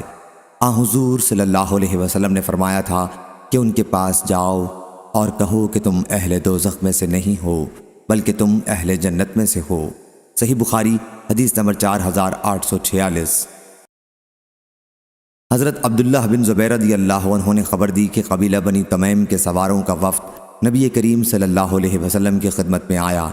حضرت ابو بکر رضی اللہ عنہ نے کہا کہ ان کا امیر آپ قعقاع بن معبد کو بنا دیں، اور حضرت عمر رضی اللہ عنہ نے کہا بلکہ اقرع بن حابس کو امیر بنائیں۔ حضرت ابو بکر رضی اللہ عنہ نے اس پر کہا کہ مقصد تو صرف میری مخالفت ہی کرنا ہے۔ حضرت عمر رضی اللہ عنہ نے کہا میں نے آپ کے خلاف کرنے کی غرض سے یہ نہیں کہا ہے۔ اس پر دونوں میں بحث چلی گئی اور آواز بھی بلند ہو گئی۔ اسی کے متعلق یہ آیت نازل ہوئی کہ اے ایمان والو، تم اللہ اور اس کے رسول سے پہلے کسی کام میں جلدی مت کیا کرو، آخر آیت تک۔ صحیح بخاری حدیث نمبر 4847۔ شعبہ نے بیان کیا ان سے قتادہ نے اور ان سے حضرت انس رضی اللہ عنہ نے کہ نبی کریم صلی اللہ علیہ وسلم نے فرمایا جہنم میں دوزخیوں کو ڈالا جائے گا اور وہ کہے گی کہ کچھ اور بھی ہے، یہاں تک کہ اللہ رب العزت اپنا قدم اس پر رکھے گا اور وہ کہے گی کہ بس بس۔ صحیح بخاری حدیث نمبر 4848۔ ابو سفیان حمیری سعید بن یحییٰ بن مہدی نے بیان کیا ان سے عوف نے، ان سے محمد نے اور ان سے حضرت ابو ہریرہ رضی اللہ عنہ نے نبی کریم صلی اللہ علیہ وسلم کے حوالے سے۔ ابو سفیان حمیری اکثر اس حدیث کو حضرت صلی اللہ علیہ وسلم سے موقوفاً ذکر کرتے تھے کہ جہنم سے پوچھا جائے گا تو بھر بھی گئی، وہ کہے گی کہ کچھ اور بھی ہے، پھر اللہ تبارک و تعالی اپنا قدم اس پر رکھے گا اور کہے گی کہ بس بس۔ صحیح بخاری حدیث نمبر 4849۔ حضرت ابو ہریرہ رضی اللہ عنہ نے بیان کیا کہ نبی کریم صلی اللہ علیہ وسلم نے فرمایا جنت اور دوزخ نے بحث کی۔ دوزخ نے کہا میں متکبروں اور ظالموں کے لیے خاص کی گئی ہوں۔ جنت نے کہا مجھے کیا ہوا کہ میرے اندر صرف کمزور اور کم رتبے والے لوگ داخل ہوں گے۔ اللہ تعالیٰ نے اس پر جنت سے کہا کہ تو میری رحمت ہے، تیرے ذریعے میں اپنے بندوں میں جس پر چاہوں رحم کروں، اور دوزخ سے کہا کہ تو عذاب ہے، تیرے ذریعے میں اپنے بندوں میں سے جسے چاہوں عذاب دوں۔ جنت اور دوزخ دونوں بھریں گی، دوزخ تو اس وقت تک نہیں بھرے گی جب تک اللہ رب العزت اپنا قدم اس پر نہیں رکھ دے گا۔ اس وقت وہ بولے گی کہ بس بس بس، اور اس وقت بھر جائے گی اور اس کا بعض حصہ بعض دوسرے حصے پر چڑھ جائے گا، اور اللہ تعالیٰ اپنے بندوں میں کسی پر بھی ظلم نہیں کرے گا، اور جنت کے لیے اللہ تعالیٰ ایک مخلوق پیدا کرے گا۔ صحیح بخاری حدیث نمبر 4850۔ حضرت جریر بن عبداللہ رضی اللہ عنہ نے بیان کیا کہ ہم ایک رات نبی کریم صلی اللہ علیہ وسلم کے ساتھ بیٹھے ہوئے تھے۔ 14ویں رات تھی۔ حضرت صلی اللہ علیہ وسلم نے چاند کی طرف دیکھا اور پھر فرمایا کہ یقیناً تم اپنے رب کو اسی طرح دیکھو گے جس طرح اس چاند کو دیکھ رہے ہو۔ اس کی رویت میں تم دھکم پیل نہیں کرو گے، بلکہ بڑے اطمینان سے ایک دوسرے کو دھکا دیے بغیر دیکھو گے۔ اس لیے اگر تمہارے لیے ممکن ہو تو سورج نکلنے اور ڈوبنے سے پہلے نماز نہ چھوڑو۔ پھر آپ نے آیت اور اپنے رب کی حمد و تسبیح کرتے رہیے آفتاب نکلنے سے پہلے اور چھپنے سے پہلے کی تلاوت کی۔ صحیح بخاری حدیث نمبر 4851۔ مجاہد نے بیان کیا کہ حضرت ابن عباس رضی اللہ عنہ نے انہیں تمام نمازوں کے بعد تسبیح پڑھنے کا حکم دیا تھا۔ آپ کا مقصد اللہ تعالیٰ کا ارشاد و ادبار السجود کی تشریح کرنا تھا۔ صحیح بخاری حدیث نمبر 4852۔ امام مالک نے خبر دی، انہیں محمد بن عبد الرحمن بن نوفل نے، انہیں عروہ نے، انہیں زینب بنت ابی سلمہ نے، اور ان سے ام المومنین حضرت ام سلمہ رضی اللہ عنہا نے بیان کیا کہ حج کے موقع پر میں نے رسول اللہ صلی اللہ علیہ وسلم سے کہا کہ میں بیمار ہوں۔ آپ نے فرمایا کہ پھر سواری پر بیٹھ کر لوگوں کے پیچھے سے طواف کرے۔ چنانچہ میں نے طواف کیا اور حضرت صلی اللہ علیہ وسلم اس وقت خانہ کعبہ کے پہلو میں نماز پڑھتے ہوئے سورہ والطور و کتاب مسطور کی تلاوت کر رہے تھے۔ صحیح بخاری حدیث نمبر 4853۔ حضرت جبیر بن مطعم رضی اللہ عنہ نے بیان کیا کہ میں نے نبی کریم صلی اللہ علیہ وسلم سے سنا آپ مغرب کی نماز میں سورہ والطور پڑھ رہے تھے۔ جب آپ اس آیت پر پہنچے، کیا یہ لوگ بغیر کسی کے پیدا کیے پیدا ہو گئے، یا یہ خود اپنے خالق ہیں، یا انہوں نے آسمان اور زمین کو پیدا کر لیا ہے؟ اصل یہ ہے کہ ان میں یقین ہی نہیں۔ کیا ان لوگوں کے پاس آپ کے پروردگار کے خزانے ہیں، یا یہ لوگ حاکم ہیں؟ تو میرا دل اڑنے لگا۔ حضرت سفیان نے بیان کیا لیکن میں نے ظاہری سے سنا ہے، وہ محمد بن جبیر بن مطعم سے روایت کرتے تھے، ان سے ان کے والد حضرت جبیر بن مطعم رضی اللہ عنہ نے بیان کیا کہ میں نے نبی کریم صلی اللہ علیہ وسلم کو مغرب میں سورہ والطور پڑھتے سنا۔ سفیان نے کہا کہ میرے ساتھیوں نے اس کے بعد جو اضافہ کیا ہے وہ میں نے زہری سے نہیں سنا۔ صحیح بخاری حدیث نمبر 4854۔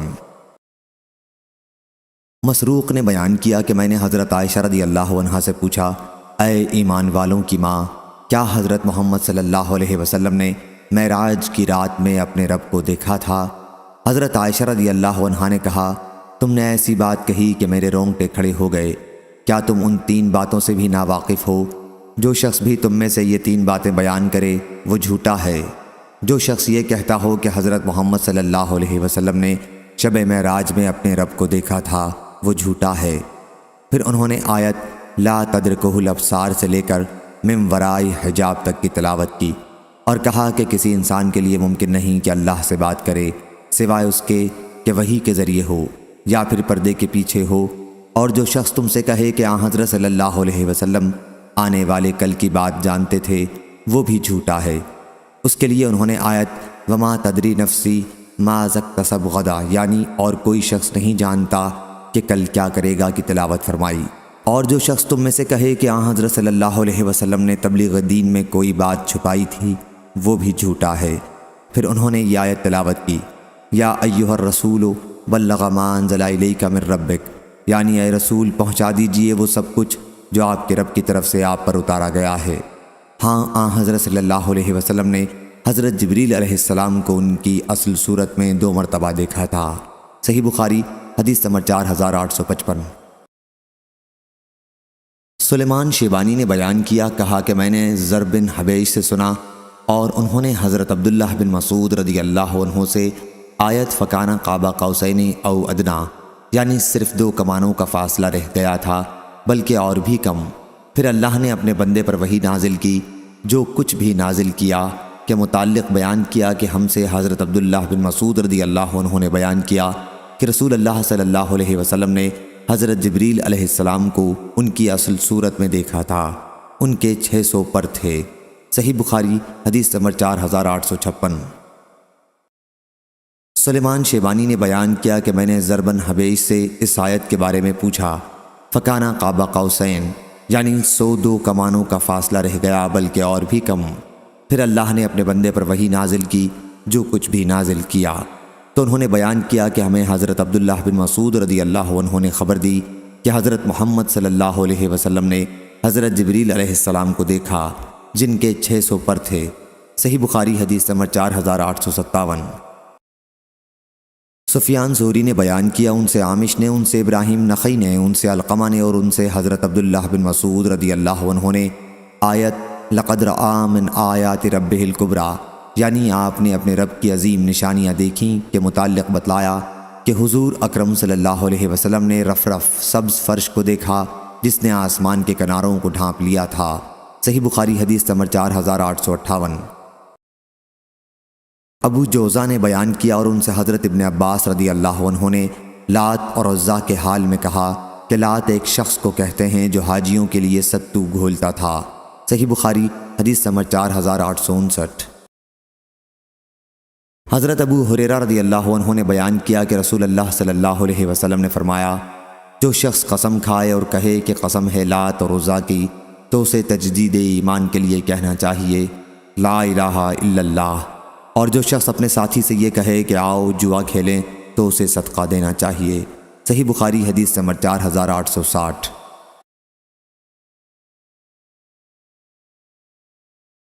سفیان بن عینہ نے بیان کیا کہ میں نے عروہ سے سنا، انہوں نے بیان کیا کہ میں نے حضرت عائشہ رضی اللہ عنہا سے پوچھا تو انہوں نے کہا کہ کچھ لوگ منات بت کے نام پر احرام باندھتے جو مقام مشلل میں تھا، وہ صفا اور مروہ کے درمیان حج و عمرہ میں سعی نہیں کرتے تھے۔ اس پر اللہ تعالیٰ نے آیت نازل کی، بے شک صفا اور مروہ اللہ کی نشانیوں میں سے ہیں، چنانچہ رسول کریم صلی اللہ علیہ وسلم نے ان کے درمیان طواف کیا اور مسلمانوں نے بھی طواف کیا۔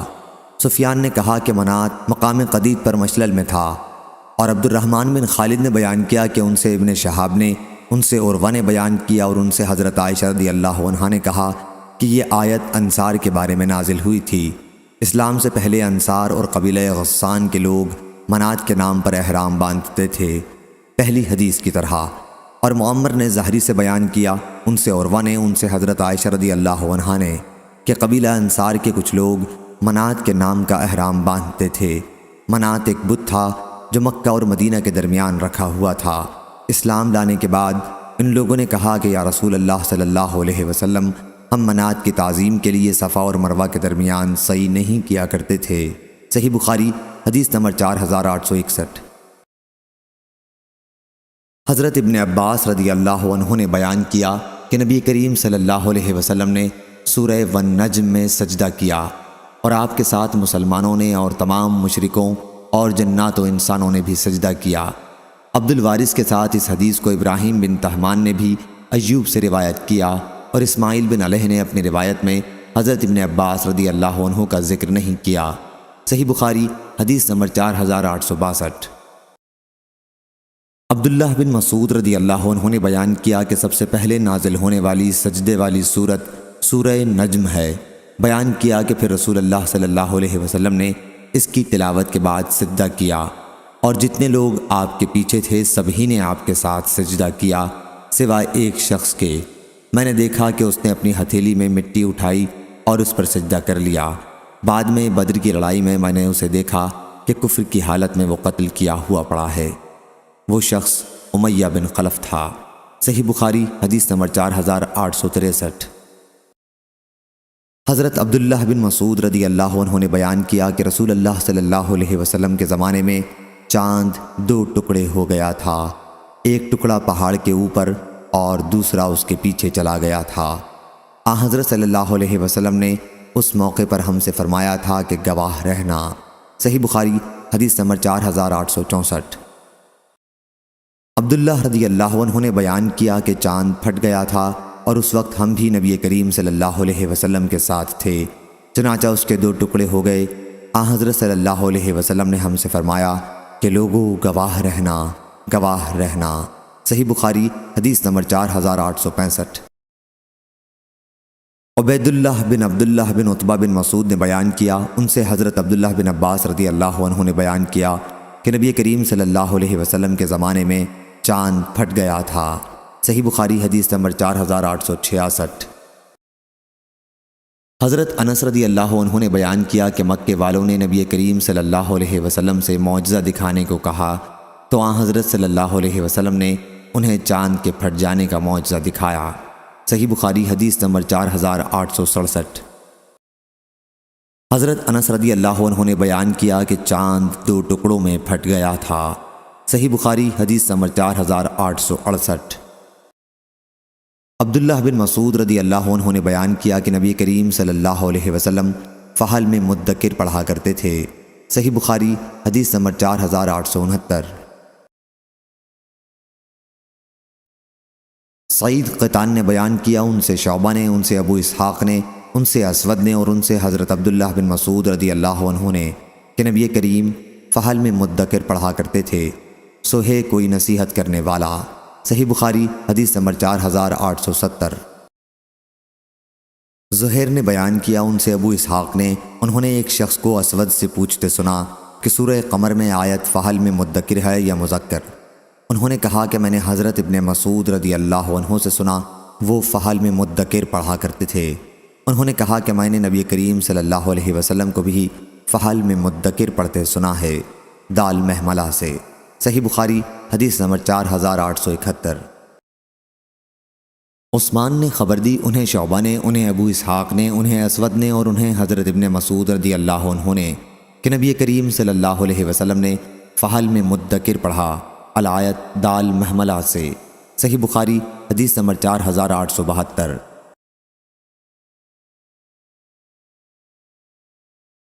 شعبہ نے بیان کیا، ان سے ابو اسحاق نے، ان سے اسود نے اور ان سے حضرت عبداللہ بن مسعود رضی اللہ عنہ نے کہ رسول اللہ صلی اللہ علیہ وسلم فحل میں مدکر دال محملہ سے پڑھا تھا۔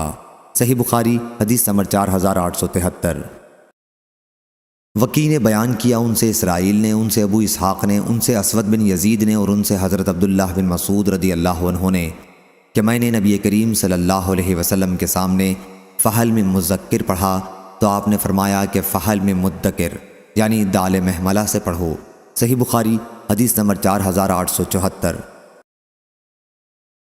خالد حذا نے بیان کیا ان سے اکرمہ نے اور ان سے ابن عباس رضی اللہ عنہ نے دوسری سند، اور مجھ سے محمد بن یحییٰ ذہلی نے بیان کیا، کہا ہم سے عفان بن مسلم نے بیان کیا، ان سے وہیب نے کہا ہم سے خالد حذا نے بیان کیا، ان سے اکرمہ نے اور ان سے ابن عباس رضی اللہ عنہ نے کہ رسول اللہ صلی اللہ علیہ وسلم جب کہ آپ بدر کی لڑائی کے ایک دن ایک خیمے میں تھے اور یہ دعا کر رہے تھے کہ اے اللہ میں تجھے تیرا عہد اور وعدہ نصرت یاد دلاتا ہوں، اے اللہ تیری مرضی ہے، اگر تو چاہے ان تھوڑے سے مسلمانوں کو بھی ہلاک کر دے، پھر آج کے بعد تیری عبادت باقی نہیں رہے گی۔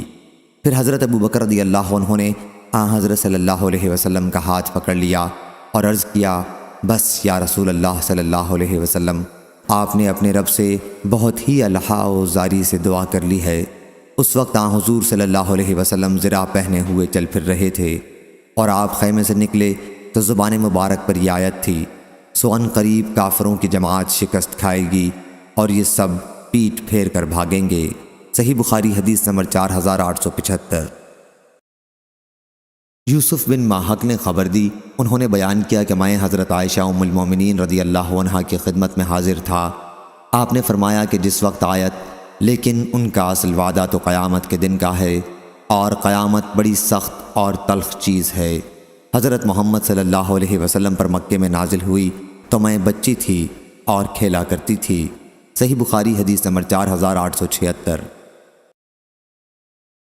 خالد بن مہران حذا نے بیان کیا ان سے اکرمہ رضی اللہ عنہ نے اور ان سے حضرت ابن عباس رضی اللہ عنہ نے کہ رسول اللہ صلی اللہ علیہ وسلم جب کہ آپ بدر کی لڑائی کے موقع پر میدان میں ایک خیمے میں یہ دعا کر رہے تھے کہ اے اللہ میں تجھے تیرا عہد اور وعدہ نصرت یاد دلاتا ہوں، اے اللہ اگر تو چاہے کہ مسلمانوں کو فنا کر دے تو آج کے بعد پھر کبھی تیری عبادت نہیں کی جائے گی۔ اور اس پر حضرت ابو بکر رضی اللہ عنہ نے حضرت صلی اللہ علیہ وسلم کا ہاتھ پکڑ کر عرض کیا، بس یا رسول اللہ صلی اللہ علیہ وسلم، آپ اپنے رب سے خوب الحاح و زاری کے ساتھ دعا کر چکے ہیں۔ حضرت صلی اللہ علیہ وسلم اس وقت زرہ پہنے ہوئے تھے، آپ باہر تشریف لائے تو آپ کی زبان مبارک پر یہ آیت تھی، سَيُهْزَمُ الْجَمْعُ وَيُوَلُّونَ الدُّبُرَ بَلِ السَّاعَةُ مَوْعِدُهُمْ وَالسَّاعَةُ أَدْهَىٰ وَأَمَرُ، یعنی ان قریب کافروں کی یہ جماعت ہار جائے گی اور یہ سب پیٹ پھیر کر بھاگیں گے، لیکن ان کا اصل وعدہ تو قیامت کے دن کا ہے اور قیامت بڑی سخت اور بہت ہی کڑوی چیز ہے۔ صحیح بخاری حدیث نمبر 4877۔ ابو عمران جونی نے بیان کیا ان سے ابو بکر بن عبداللہ بن قیس نے اور ان سے ان کے والد عبداللہ بن قیس ابو موسیٰ اشعری رضی اللہ عنہ نے کہ رسول اللہ صلی اللہ علیہ وسلم نے فرمایا، جنت میں 2 باغ ہوں گے جن کے برتن اور تمام دوسری چیزیں چاندی کی ہوں گی، اور 2 دوسرے باغ ہوں گے جن کے برتن اور تمام دوسری چیزیں سونے کے ہوں گے، اور جنت عدن سے جنتیوں کے اپنے رب کے دیدار میں کوئی چیز سوائے کبریائی کی چادر کے جو اس کے منہ پر ہوگی حائل نہ ہوگی۔ صحیح بخاری حدیث نمبر 4878۔ ابو عمران جونی نے بیان کیا ان سے ابو بکر بن عبداللہ بن قیس نے اور ان سے ان کے والد نے کہ رسول اللہ صلی اللہ علیہ وسلم نے فرمایا، جنت میں کھوکھلے موتی کا خیمہ ہوگا، اس کی چوڑائی 60 میل ہوگی اور اس کے ہر کنارے پر مسلمان کی ایک بیوی ہوگی، ایک کنارے والی دوسرے کنارے والی کو نہ دیکھ سکے گی اور مومن ان کے پاس باری باری جائیں گے۔ صحیح بخاری حدیث نمبر 4879۔ اور 2 باغ ہوں گے جن کے برتن اور تمام دوسری چیزیں چاندی کی ہوں گی، اور ایسے بھی 2 باغ ہوں گے جن کے برتن اور تمام دوسری چیزیں سونے کی ہوں گی۔ جنت عدن والوں کو اللہ کے دیدار میں صرف ایک جلال کی چادر حائل ہوگی جو اس کے مبارک منہ پر پڑی ہوگی۔ صحیح بخاری حدیث نمبر 4880۔ حضرت ابو ہریرہ رضی اللہ عنہ نے بیان کیا، وہ کہتے تھے کہ انہوں نے رسول اللہ صلی اللہ علیہ وسلم سے سنا تھا کہ حضرت صلی اللہ علیہ وسلم نے فرمایا، جنت میں ایک درخت طویل ہوگا، اتنا بڑا کہ سوار اس کے سائے میں 100 سال تک چلے گا اور پھر بھی اس کا سایہ ختم نہ ہوگا۔ اگر تمہارا جی چاہے تو آیت وَظِلٍّ مَمْدُودٍ کی قرأت کر لو۔ صحیح بخاری حدیث نمبر 4881۔ سعید بن جبیر نے بیان کیا کہ میں نے حضرت عبداللہ بن عباس رضی اللہ عنہ سے سورہ توبہ کے متعلق پوچھا تو انہوں نے کہا، یہ سورہ توبہ کی ہے یا فضیحت کرنے والی ہے۔ اس صورت میں برابر یہی اترتا رہا۔ بعض لوگ ایسے ہیں اور بعض لوگ ایسے ہیں، یہاں تک کہ لوگوں کو گمان ہوا یہ صورت کسی کا کچھ بھی نہیں چھوڑے گی بلکہ سب کے بھید کھول دے گی۔ بیان کیا کہ میں نے سورۃ الانفال کے متعلق پوچھا تو فرمایا کہ یہ جنگ بدر کے بارے میں نازل ہوئی تھی۔ بیان کیا کہ میں نے سورہ حشر کے متعلق پوچھا تو فرمایا کہ قبیلہ بنو نذیر کے یہود کے بارے میں نازل ہوئی تھی۔ صحیح بخاری حدیث نمبر 4882۔ سعید بن جبیر نے بیان کیا کہ میں نے حضرت ابن عباس رضی اللہ عنہ سے سورۃ حشر کے متعلق پوچھا تو انہوں نے کہا بلکہ اسے سورہ نذیر کہو۔ صحیح بخاری حدیث نمبر 4883۔ عبداللہ بن عمر رضی اللہ عنہ نے بیان کیا کہ رسول اللہ صلی اللہ علیہ وسلم نے بنو نذیر کے کھجوروں کے درخت جلا دیے تھے اور انہیں کاٹ ڈالا تھا۔ یہ درخت مقام بویرہ میں تھے۔ پھر اس کے متعلق اللہ تعالیٰ نے آیت نازل کی کہ جو کھجوروں کے درخت تم نے کاٹے یا انہیں ان کی جڑوں پر قائم رہنے دیا سو یہ دونوں اللہ ہی کے حکم کے موافق ہیں اور تاکہ نافرمانوں کو ذلیل کرے۔ صحیح بخاری حدیث نمبر 4884۔ عمرو بن دینار نے بیان کیا ان سے زہری نے، ان سے مالک بن اوس بن حدثان نے اور ان سے حضرت عمر رضی اللہ عنہ نے بیان کیا کہ بنی نذیر کے اموال کو اللہ تعالیٰ نے رسول اللہ صلی اللہ علیہ وسلم کو بغیر لڑائی کے دیا تھا۔ مسلمانوں نے اس کے لیے گھوڑے اور اونٹ نہیں دوڑائے۔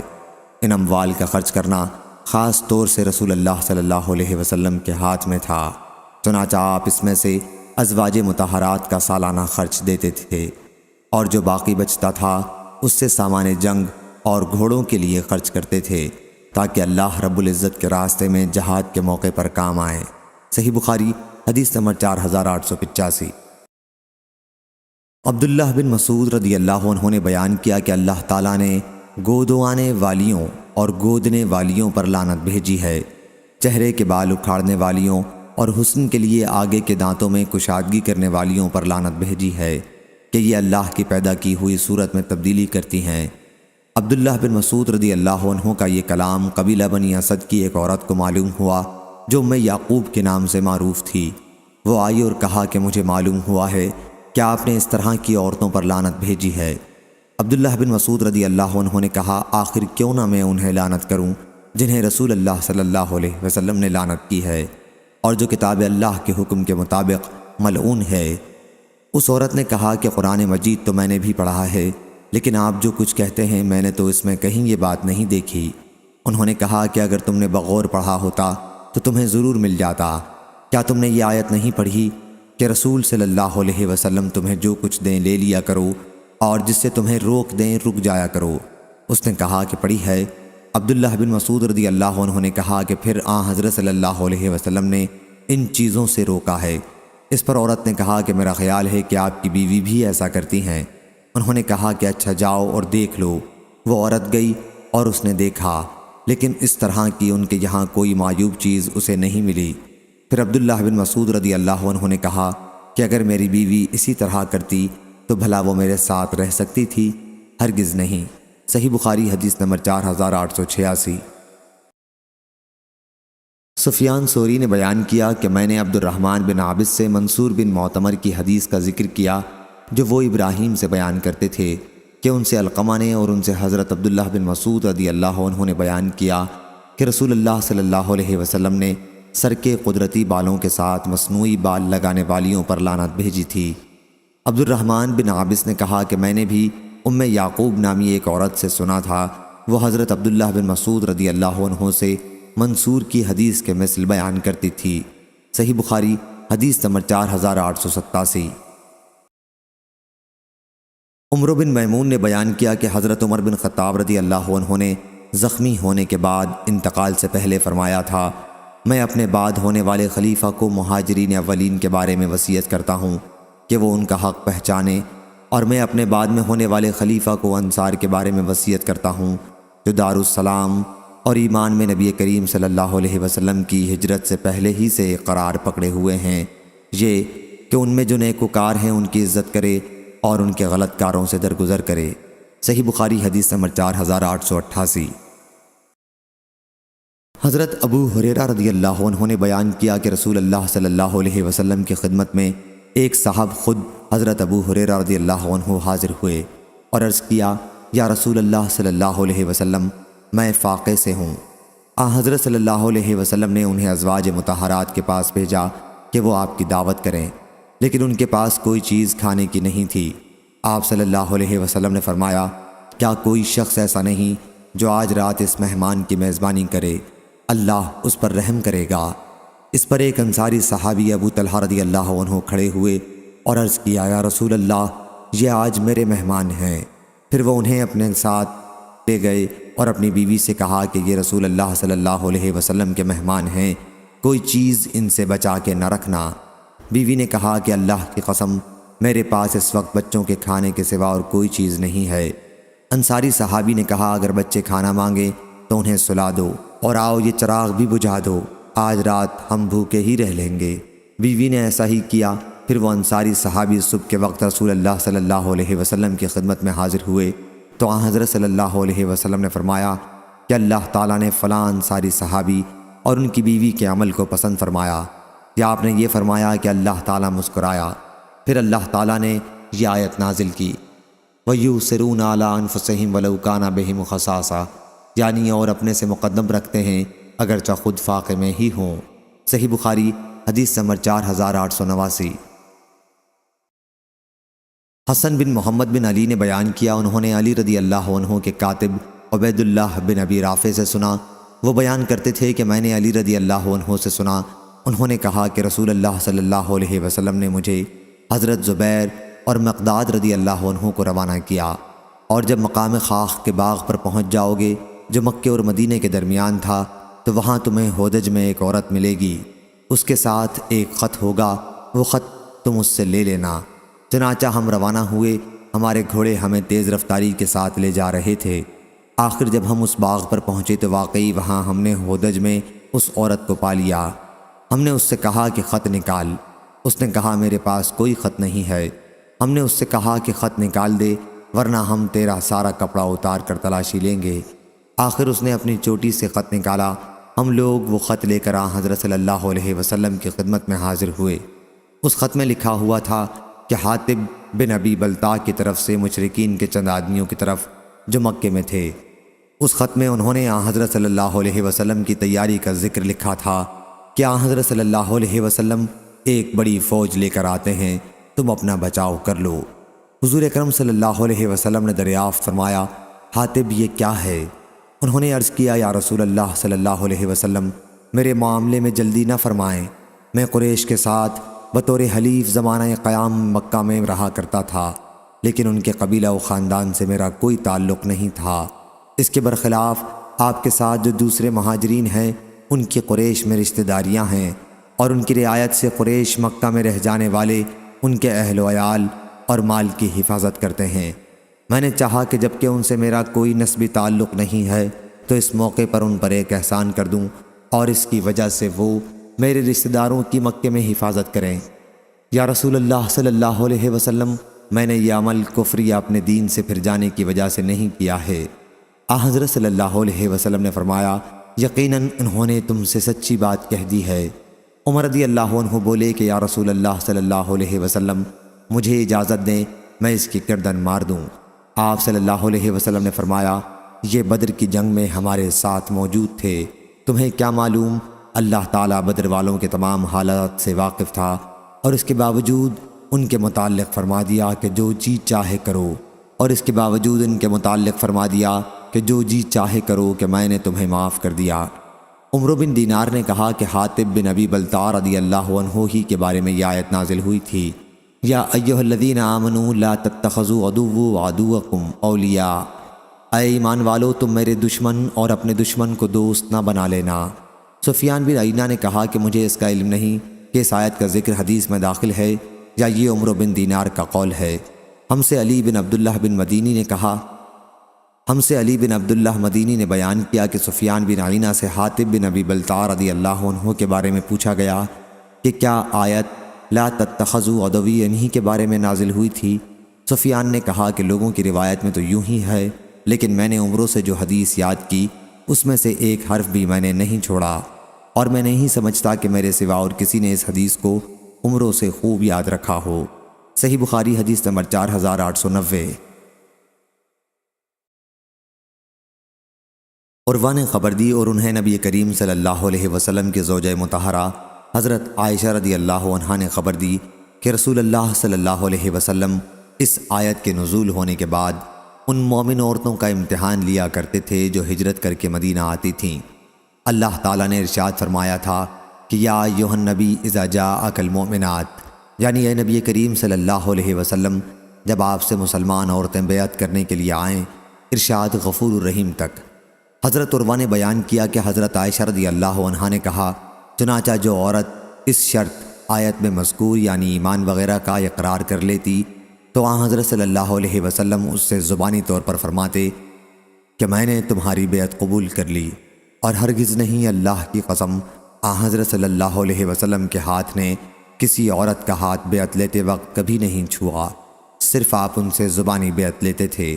کہ آیت میں مذکورہ باتوں پر قائم رہنا اس روایت کے مطابق یونس، معمر اور عبد الرحمن بن اسحاق نے ظاہری سے کی، اور اسحاق بن راشد نے ظاہری سے بیان کیا کہ ان سے عروہ اور عمرہ بنت عبد الرحمن نے کہا۔ صحیح بخاری حدیث نمبر 4891۔ ام عطیہ رضی اللہ عنہا نے بیان کیا کہ ہم نے رسول اللہ صلی اللہ علیہ وسلم سے بیعت کی تو آپ نے ہمارے سامنے اس آیت کی تلاوت کی، اللہ یشرکن باللہ، اللہ کے ساتھ کسی کو شریک نہ کریں گی، اور ہمیں نوحہ یعنی میت پر زور زور سے رونا پیٹنا کرنے سے منع فرمایا۔ حضرت صلی اللہ علیہ وسلم کی اس ممانعت پر ایک عورت خود ام عطیہ رحمۃ اللہ علیہم نے اپنا ہاتھ کھینچ لیا اور عرض کیا کہ فلاں عورت نے نوحے میں میری مدد کی تھی، میں چاہتی ہوں کہ اس کا بدلہ چکاؤں۔ حضرت صلی اللہ علیہ وسلم نے اس کا کوئی جواب نہیں دیا، چنانچہ وہ گئیں اور پھر دوبارہ آ کر حضرت صلی اللہ علیہ وسلم سے بیعت کی۔ صحیح بخاری حدیث نمبر 4892۔ وہب بن جریر نے بیان کیا، کہا کہ ہم سے میرے والد نے بیان کیا، انہوں نے بیان کیا کہ میں نے زبیر سے سنا، انہوں نے اکرمہ سے، اور انہوں نے حضرت ابن عباس رضی اللہ عنہ سے اللہ تعالیٰ کے ارشاد وَلَا يَعْصِينَكَ فِي مَعْرُوفٍ، یعنی اور بھلی باتوں اور اچھے کاموں میں آپ کی نافرمانی نہ کریں گی کے بارے میں انہوں نے کہا کہ یہ بھی ایک شرط تھی جسے اللہ تعالیٰ نے حضرت صلی اللہ علیہ وسلم سے بیعت کے وقت عورتوں کے لیے ضروری قرار دیا تھا۔ صحیح بخاری حدیث نمبر 4893۔ ابو ادریس نے بیان کیا اور انہوں نے حضرت عبادہ بن صامت رضی اللہ عنہ سے سنا، انہوں نے بیان کیا کہ ہم نبی کریم صلی اللہ علیہ وسلم کی خدمت میں حاضر تھے۔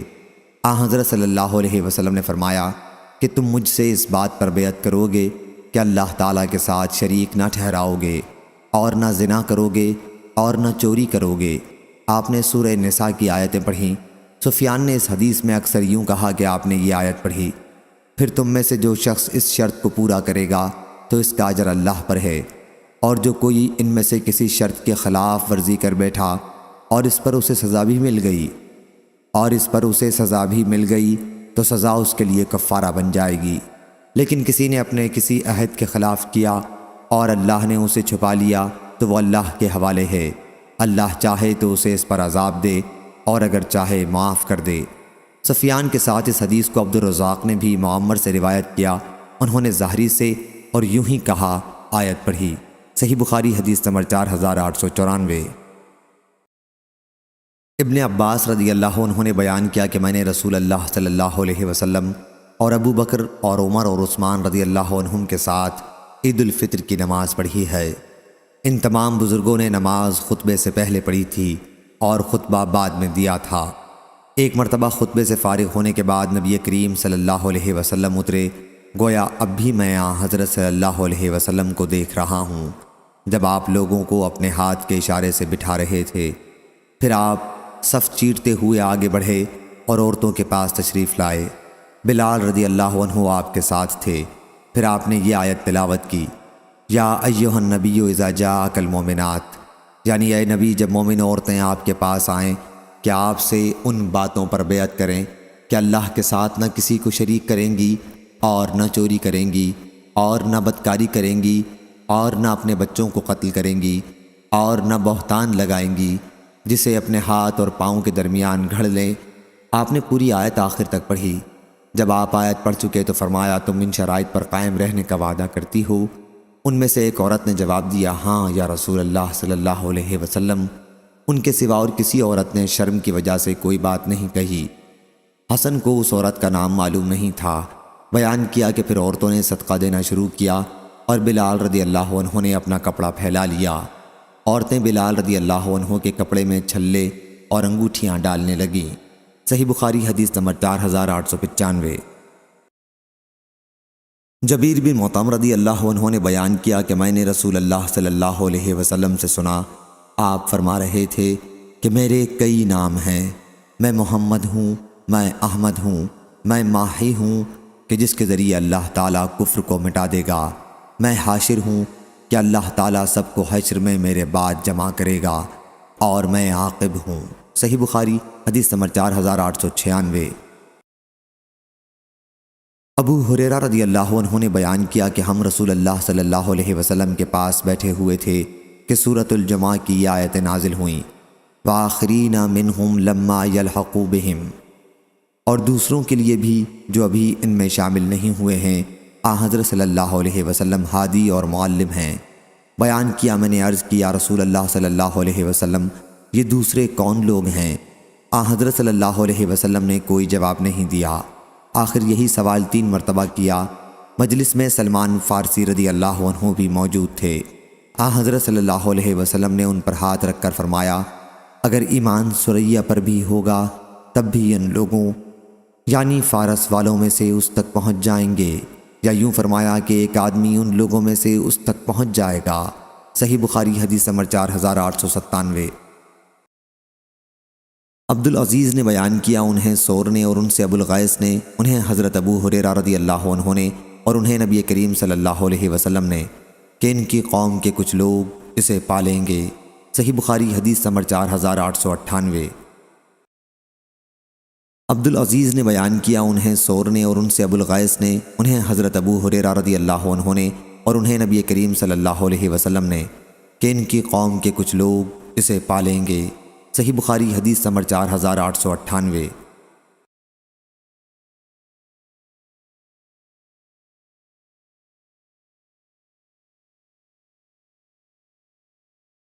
زید بن ارقم رضی اللہ عنہ نے بیان کیا کہ میں ایک غزوہ تبوک میں تھا اور میں نے منافقوں کے سردار عبداللہ بن ابی کو یہ کہتے سنا کہ جو لوگ مہاجرین رسول کے پاس جمع ہیں ان پر خرچ نہ کرو تاکہ وہ خود ہی رسول اللہ صلی اللہ علیہ وسلم سے جدا ہو جائیں۔ اس نے یہ بھی کہا اب اگر ہم مدینہ لوٹ کر جائیں گے تو عزت والا وہاں سے ذلت والوں کو نکال باہر کرے گا۔ میں نے اس کا ذکر اپنے چچا سعد بن عبادہ انصاری رضی اللہ عنہ سے کیا یا حضرت عمر رضی اللہ عنہ سے اس کا ذکر کیا، راوی کو شک تھا۔ انہوں نے اس کا ذکر نبی کریم صلی اللہ علیہ وسلم سے کیا۔ حضرت صلی اللہ علیہ وسلم نے مجھے بلایا، میں نے تمام باتیں آپ کو سنا دیں۔ حضرت صلی اللہ علیہ وسلم نے عبداللہ بن ابی اور اس کے ساتھیوں کو بلا بھیجا۔ انہوں نے قسم کھا لی، کہا کہ انہوں نے اس طرح کی کوئی بات نہیں کہی تھی۔ اس پر حضرت صلی اللہ علیہ وسلم نے مجھ کو جھوٹا سمجھا اور عبداللہ کو سچا سمجھا۔ مجھے اس کا اتنا صدمہ ہوا کہ ایسا کبھی نہ ہوا تھا۔ پھر میں گھر میں بیٹھ رہا، میرے چچا نے کہا کہ میرا خیال نہیں تھا کہ حضرت صلی اللہ علیہ وسلم تمہاری تکذیب کریں گے اور تم پر ناراض ہوں گے۔ پھر اللہ تعالیٰ نے یہ صورت نازل کی جب منافق آپ کے پاس آتے ہیں۔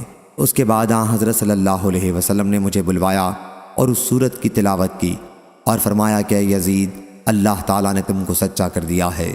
صحیح بخاری حدیث نمبر 4900۔